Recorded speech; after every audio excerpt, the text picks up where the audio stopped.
Good morning to everyone. This is Krishna Priya, working as lecturer in Sir CRR College for Women, Eluru.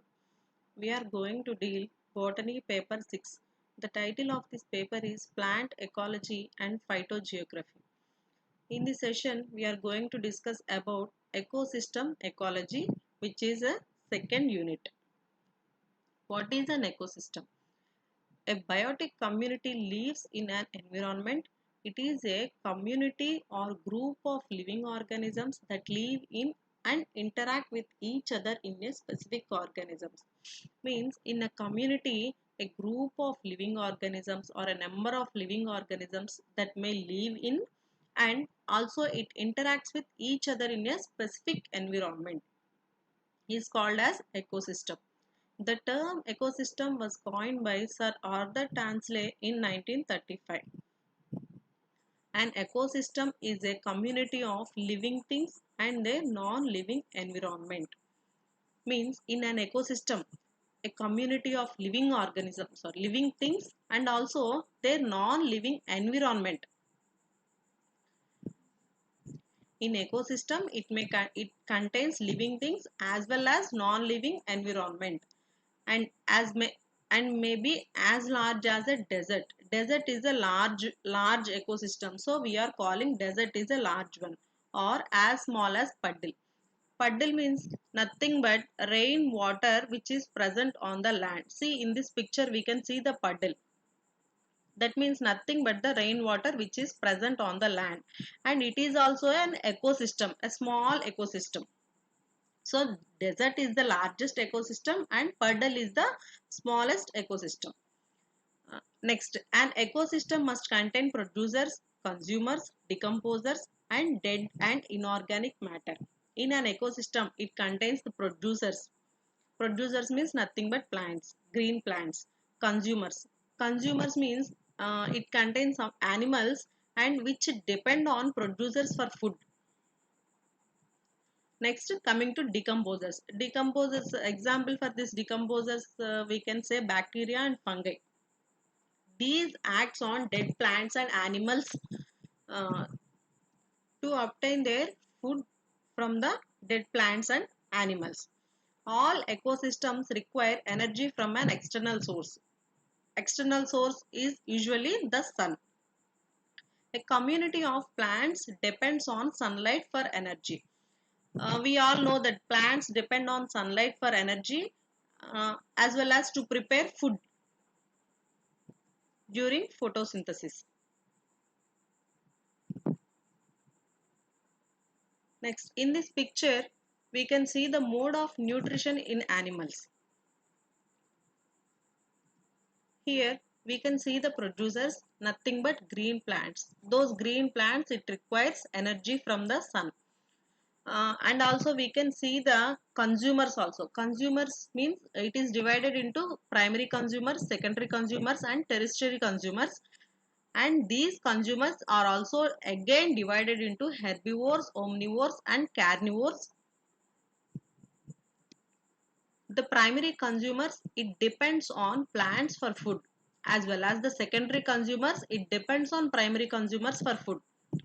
Next, tertiary consumers, it depends on secondary consumers for food. So it is a mode of nutrition in animals.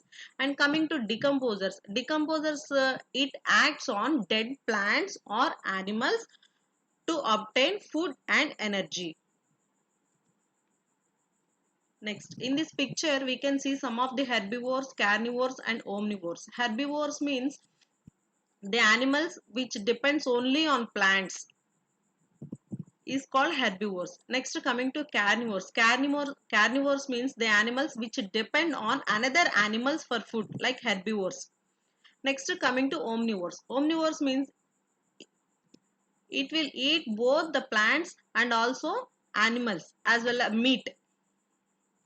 Here in this picture, we can see some of the examples of omnivores like bear, human beings, hen, pig. These are the examples for human beings. Sorry, examples for omnivores. Next, coming to types of ecosystem. An ecosystem may be as small as a drop of pond water. Such ecosystems are called micro ecosystems. Uh, we studied that the desert is an largest ecosystem and puddle is the smallest ecosystem. Small ecosystem. And if we take a drop of pond water, we can say that drop of pond water is also an ecosystem. Such a small ecosystems are called micro ecosystems. It may be as large as ocean. Ocean is also large one, big ocean. So we can say ocean is also an ecosystem and it is a large ecosystem. Next, ecosystems integrate with each other and exchange materials among themselves. For example, leaves of riverbank trees falling in river water, then it represents the transfer of energy from terrestrial to aquatic ecosystems. Here, terrestrial means land, aquatic means water. Terrestrial plants means the plants which is present on the land. Aquatic means the plants which are present in the water. So here, leaves of riverbank trees falling in river water.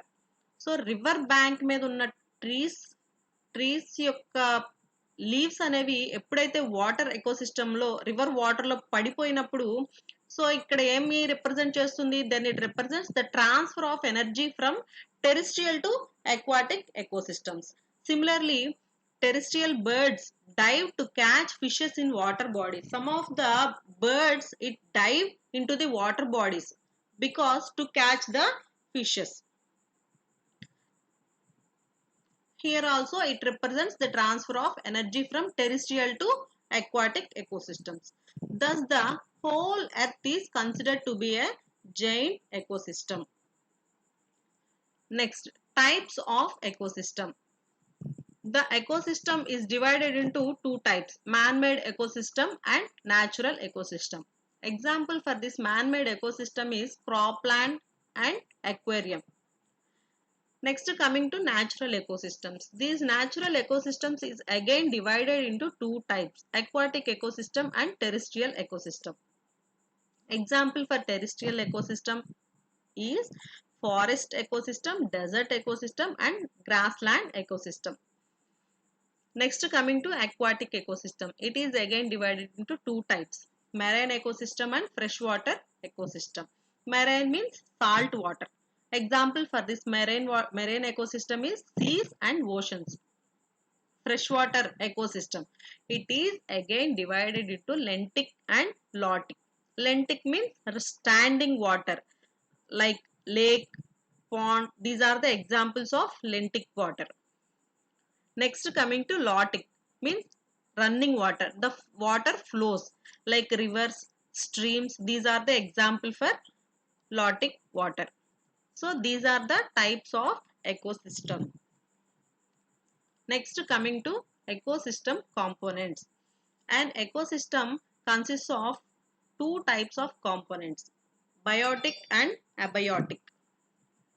Biotic components means it includes all type of living organisms. Abiotic components, it includes non-living substances. First one, abiotic components. It consists of climate regimes. Climate regimes means climate changes. It includes temperature, light and other physical factors.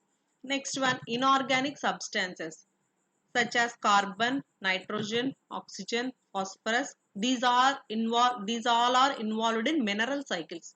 Next, coming to organic substances, carbohydrates, proteins and lipids. These all are non-living components. The minerals and atmospheric gases keep on cycling. Atmospheric gases. We inhale oxygen and we exhale carbon dioxide. Likewise, plants it take carbon dioxide and it releases oxygen. The atmospheric gases keep on cycling. And also minerals. How means the mineral keep on cycling. When the decomposers acts on dead plants or animals, the nutrients present in that plants or animals, it gets into the soil. Again, a new plant, it takes minerals from that soil. So the minerals also keeps on cycling. The death and decay of organisms return to the soil and atmosphere. This is known as mineral circulation or mineral cycle or biogeochemical cycle. Next, coming to biotic components. These are distinguished into two types, autotrophs and heterotrophs. Autotrophs means only producers. Heterotrophs means consumers and decomposers. And the consumers are also again divided into two types, herbivores and carnivores. So first coming to producers. Producers means these are green plants having chlorophyll. These plants prepare their own food by photosynthesis. These are called as autotrophs. Next, coming to heterotrophs. Heterotrophs, it depends on producers for food and energy. Examples are in terrestrial ecosystem, autotrophs are uprooted plants like shrubs, herbs and trees. These all acts as producers. Nothing but autotrophs. In aquatic ecosystem, floating microscopic plants called phytoplankton. The phytoplankton, it also acts as autotrophs. Next, in shallow waters means deep waters, rooted plants called macrophytes are producers. These macrophytes acts as producers in shallow waters. Example for that is Hydrilla, Victoria, Typha and etc. Next, coming to consumers. Consumers are those living organisms that ingest and swallow their food. Hence, they are called heterotrophs. The majority of consumers are animals. Consumers are those living organisms that ingest and swallow their food. In autotrophs, we learned that they prepare their own food by photosynthesis because they are only plants. When coming to consumers, these are living organisms which ingest and swallow their food. These are called as heterotrophs. Majority of these consumers are animals. Next, consumers are of two types, herbivores and carnivores. First, coming to herbivores. These feed directly on plants. These are primary consumers. Examples for this are grasshopper, deer, rabbits, goat, cattle, etc. in terrestrial ecosystem. Coming to aquatic ecosystem, the examples are protozoan, molluscus and crustaceans, etc. Next, coming to carnivores. These animals which feed upon another animals for food. These are called secondary carnivores. Example for this are fox, birds, frog, cat, etc. Next, coming to decomposers. These are saprophytic microorganisms such as bacteria and fungi. They obtain their food from dead bodies of producers and consumers, plants and animals. So these are the saprophytic microorganisms. We already studied the examples for the decomposers are bacteria and fungi. These bacteria and fungi which acts on producers and consumers, dead bodies of plants and animals and obtain their food from the dead bodies of plants and animals. Hence, they are called decomposers or micro consumers. Why we are calling micro consumers means because of their small size, we are calling the bacteria and fungi are micro consumers. The role of decomposers are very important in ecosystem because without their activity, minerals gets blocked.